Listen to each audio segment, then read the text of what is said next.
It's funny how you remember random moments when laying on your bed on quiet nights. Like out of nowhere, you start replaying old memories you thought were long gone. I've always liked working late shifts. Fewer cars on the road, less traffic, and honestly, I don't mind the quiet. It gives me time to think. And after spending years bouncing between crappy day jobs, being out at night delivering pizzas felt simple. But that night, nothing about it felt simple.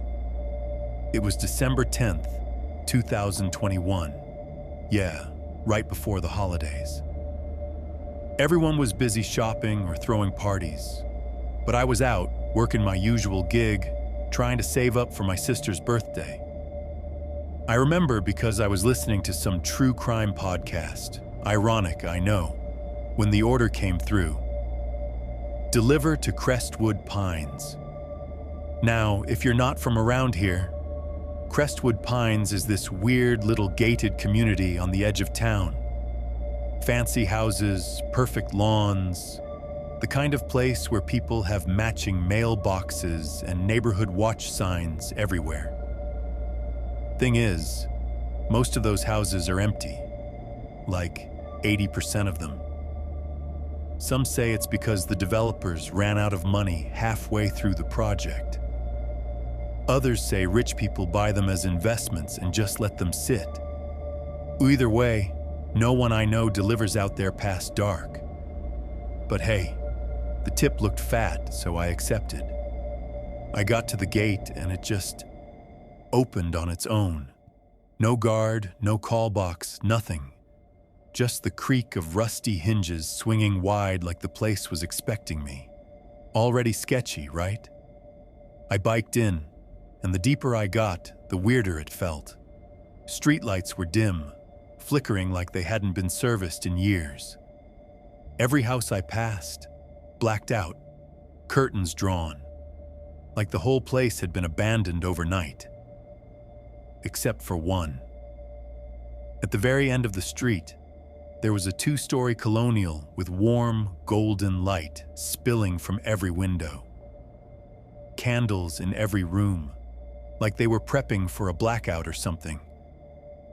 I parked my bike by the curb, grabbed the pizzas, and walked up to the front porch. No doorbell, just a faded brass knocker shaped like an angel. I knocked once. The door creaked open on its own. Inside, everything smelled like old wood and cinnamon. Cozy, right? Except no one came to the door. So I stepped inside, calling out, "Hello? Delivery here." And then I saw them. A family, mom, dad, 2 kids, sitting around a massive dining table in the next room, lit only by the glow of candles. Plates full of food in front of them. No one eating, no one speaking, just staring at the wall. Not at me, not at each other. Just blankly at the wall like they were hypnotized. I cleared my throat. Pizza? No reaction. I was about to nope out when the little girl, maybe 10 years old, slowly turned her head. Her lips barely moved as she mouthed the words, "Help me." My heart dropped. I took a step back, whispering, "Are you okay?" And then she snapped her head forward again, like she'd never moved. The parents never even blinked. I backed out of the house, keeping my eyes on them, and once I hit the porch, I bolted for my bike. Except when I turned around, the entire street was now lit up. Every house on the block, which had been pitch black seconds ago, was glowing with candlelight.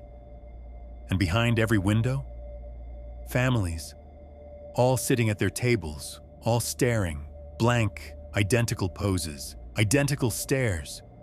I could barely breathe. I grabbed my bike, hopped on, and pedaled like hell for the gate. It was closed, like padlocked shut. And then I heard it, the soft creak of multiple doors opening behind me.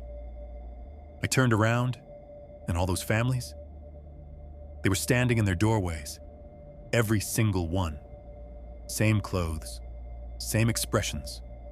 And right in front, the little girl from the first house, still mouthing, "Help me." No sound, just that eerie silence. I don't even remember how I got out. Somehow I squeezed through a gap in the fence and ditched my bike entirely. I never went back for it. People say Crestwood Pines is cursed or haunted or some old cult ground. I don't know. All I know is I'll never deliver to a gated community again.